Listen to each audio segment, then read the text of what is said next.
Boa noite, pessoal. Ou quer dizer, bom dia. Hoje é dia 13 de maio e eu resolvi gravar para vocês. Eu estou saindo aqui do condomínio para ir no Recife. São 4 horas da manhã para ir pegar meu visto. Já estou de passagem comprada e eu vou compartilhar um pouquinho com vocês. Bom, para quem quer saber um pouquinho sobre o processo de visto de estudante, eu dei entrada no dia 28 de março, só para vocês terem uma noção de tempo, né?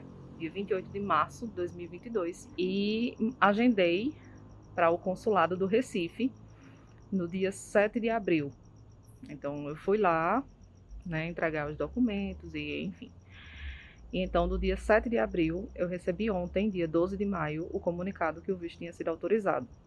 O valor que eu paguei eu paguei R$ 506,02, se não me falha a memória. E eu precisei pagar também o apostilamento de AIA de um dos documentos. Eu já falei aqui no canal sobre o apostilamento de AIA. Eu vou deixar o link aqui nos cards e na descrição. Lá no Recife, eu paguei R$ 102 para fazer esse procedimento, porque eu não havia feito antes. Então, os 506 mais os 102, né? E foi o que eu gastei para pagar lá no dia 7 de abril, certo? E aí hoje é dia 13 de maio e eu tô indo lá no Recife pegar esse documento. Uma informação importante é que eu dei entrada no processo sozinha, não contratei nenhuma agência nem nada, eu fiz diretamente no site. Vou deixar o link aqui na descrição para quem tiver interesse, é o portal das comunidades. E lá tem uma aba que tem serviços consulares, é Visa, se eu não estiver enganada é isso. E lá você pode fazer a sua solicitação. Bom, gente, esse é o site, o Portal das Comunidades Portuguesas. Aqui você encontra vários informativos, alertas, notícias sobre Portugal, certo? Você pode procurar o seu país, como também você pode vir aqui, ó, nesse menu aqui e vir por aqui. Se eu não estou enganada, você pode consultar a rede consular, né, na América, depois clicar em Brasil, ou você pode vir diretamente em serviços consulares online. Aí você vem aqui no e-Visa e aí ele vai abrir essa tela para você de como solicitar. Você vai ter que fazer um cadastro, se registrar no site, né, com seus dados, seu e-mail. E aí, a partir desse cadastro que é feito com os seus dados, você consegue fazer solicitações e tudo mais.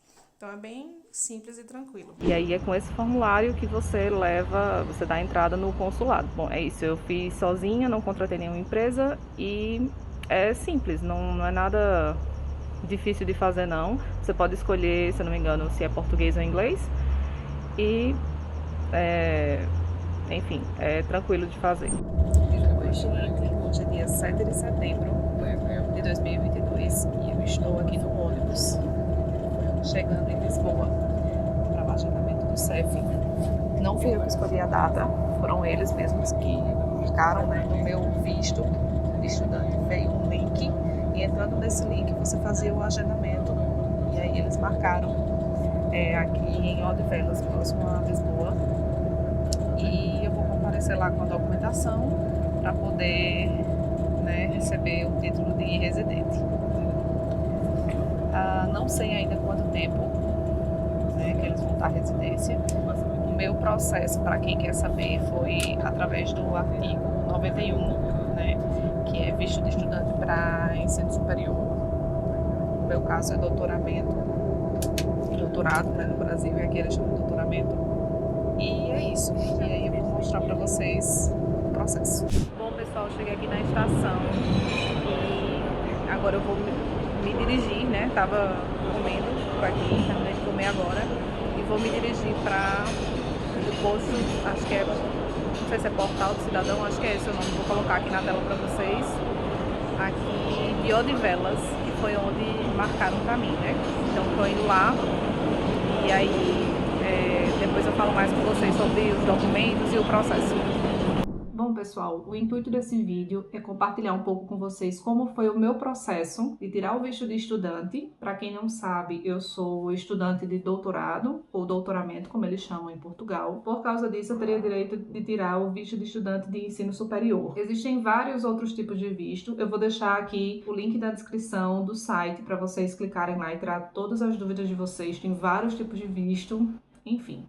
E o meu caso foi esse, então é isso que eu estou compartilhando com vocês no dia de hoje. Eu dei entrada em março de 2022, lembrando que eu já estava cursando, porque quando eu comecei a cursar, no segundo semestre de 2021, e o meu curso ele estava sendo online, então não teria problema de eu ficar assistindo a aula do Brasil. O maior problema era que eu trabalhava em 2 instituições naquela altura. Eu tinha aula toda sexta e todo sábado, e considerando o fuso horário, tinha vezes que eu acordava de 4 horas da manhã, 3 e pouco, para assistir aula, por causa do fuso horário, né, Brasil-Portugal. E então eu já vinha assistindo aulas online, pedi uma declaração, né, pedi todos os documentos lá da universidade, que eu estava realmente matriculada, que eu estava cursando, tirei o meu PB4, também vou deixar o link aqui na descrição, que é tipo um seguro-saúde, né? É um acordo entre Brasil e Portugal, e você tirando esse PB4, ele foi sim importante e necessário para tirar o visto. Bom, gente, como solicitar o PB4, né? O PB4 é um documento que você tira gratuitamente e que permite aos brasileiros para usufruir o sistema público de saúde português, né? Então tem várias postagens sobre isso, como solicitar o PB4, enfim. Mas basta você clicar aqui nesse site do governo, gov.br, como obter o certificado de assistência médica. E aí ele vai abrir esse site. Ele explica o que é, né, os países que estão em acordo, Cabo Verde, Itália e Portugal. Quem pode solicitar esse serviço, né? Você precisa ter RG, CPF, enfim. E aqui tem todas as informações, né? Ele demora um pouquinho para ficar pronto, tá, gente? Esse é o site, tá? Tô mostrando aqui para vocês. Ele demora um pouquinho, ele pode levar até um mês. Eu não lembro quanto tempo demorou o meu, mas não é uma coisa assim tão rápida, não.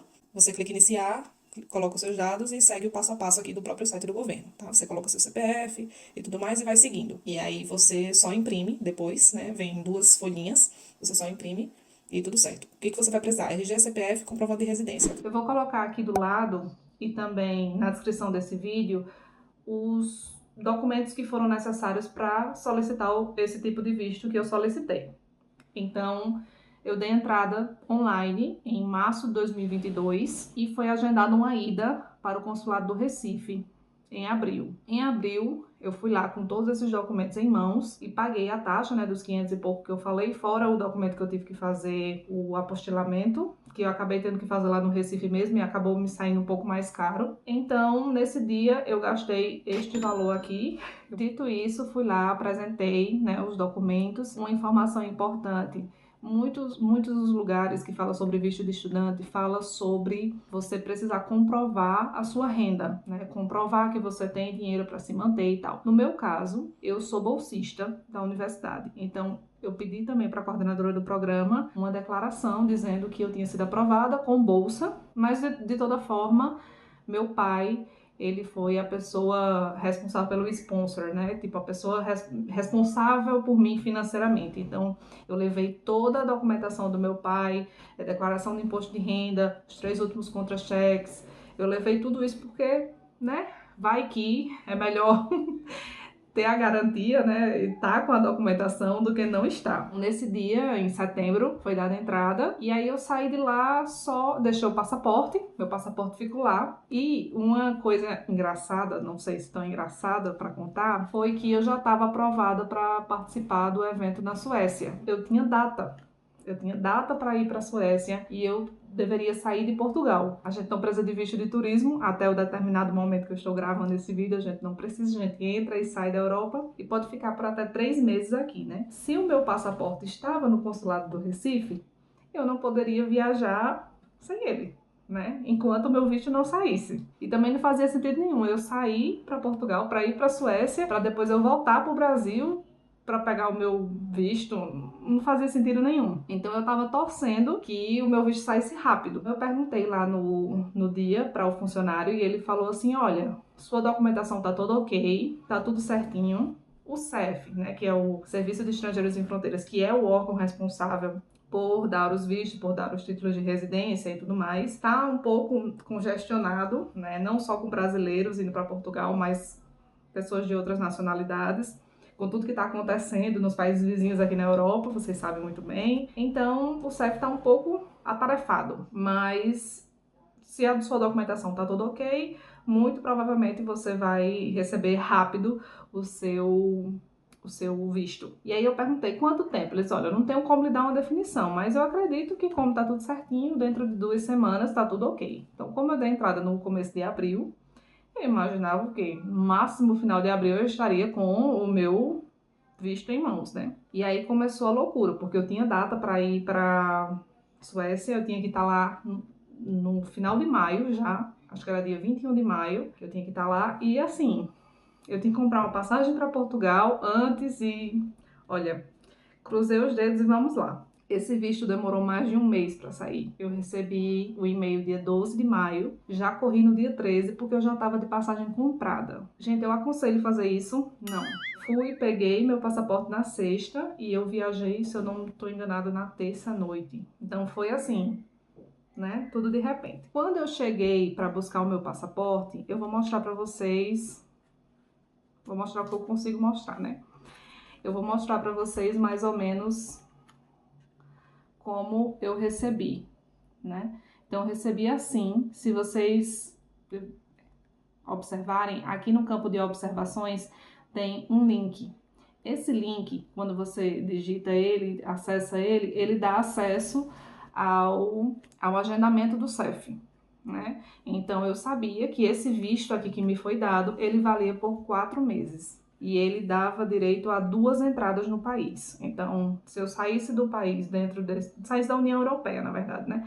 Dentro desse período desse visto, eu só podia retornar uma vez. Bom, e aí com esse agendamento, assim que eu entrei em Portugal, Pedro já foi entrar lá no site para fazer esse agendamento. A gente achava que a gente que ia agendar, mas na verdade, com o visto, foram eles mesmos que agendaram junto ao CEF. Então, eu entrei em maio, eu entrei em Portugal dia 18 de maio, tá aqui o carimbo, e o meu visto estava valendo até o dia 9 de setembro de 2022. Então, tinha aí o quê? 4 meses, né? Nesses 4 meses, o meu agendamento ele ficou para o dia 7 de setembro. 2 dias antes do meu visto expirar. E aí eu fiquei naquela, né? Será que é na hora? Será que é tipo carteira de estudante que a gente fazia no meu tempo? Era assim, você ia, tirava uma foto na hora e saía a carteira de estudante. Mas eu sei que não funciona assim.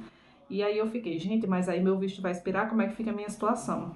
Quando eu cheguei lá, a mulher perguntou assim, olha, por que você não veio antes? Como se fosse fácil, né? Como se a gente ligasse lá e tivesse várias vagas e enfim. Aí eu falei, então, é porque já estava agendado pelo consulado. Ela falou, mas você poderia ter enviado um e-mail. Gente, quantas pessoas estão aguardando a entrevista do CEF há 2 anos, esperando, tipo, como se fosse uma coisa fácil, mandar um e-mail para lá e resolver. Bom, e aí eu perguntei para ela, né, entreguei minha documentação, levei tudo. Pessoal, o que leva para essa entrevista do CEF? Eu levei tudo. Eu levei o comprovante de residência, no caso que eles chamam de atestado de morada, levei o número de contribuinte, que é o NIF, né? Levei todos os meus documentos portugueses que eu tinha até então, todos. O seguro, o NIS, né, o seguro social, o NIF, que é o número de identificação fiscal que eu acabei de falar, o número de contribuinte, o comprovante de matrícula da universidade. E aí eu tinha levado uma declaração e uma coisa importante dizer. Em Portugal, os documentos eles valem por até 3 meses. Eu tinha entrado a declaração de estudante em março. Então, em setembro já estava fazendo os 6 meses e aí eles estavam assim, né?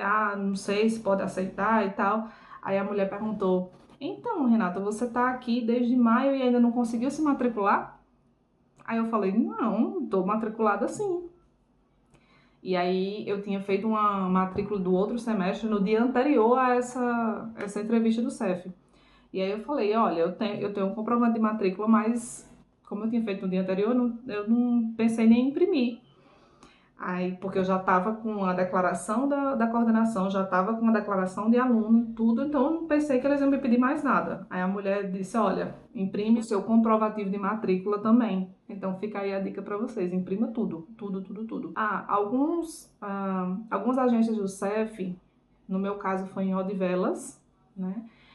Você precisa levar a foto 3x4, que a gente chama de foto 3x4, né? Eles chamam de outro tipo de foto. E aí eu levei a foto, tá? Então você tem que prestar atenção também onde vai ser o seu agendamento, para saber se você precisa levar a foto ou não. E aí eu perguntei a ela quanto tempo levaria para eu receber o meu documento, o meu título de residência.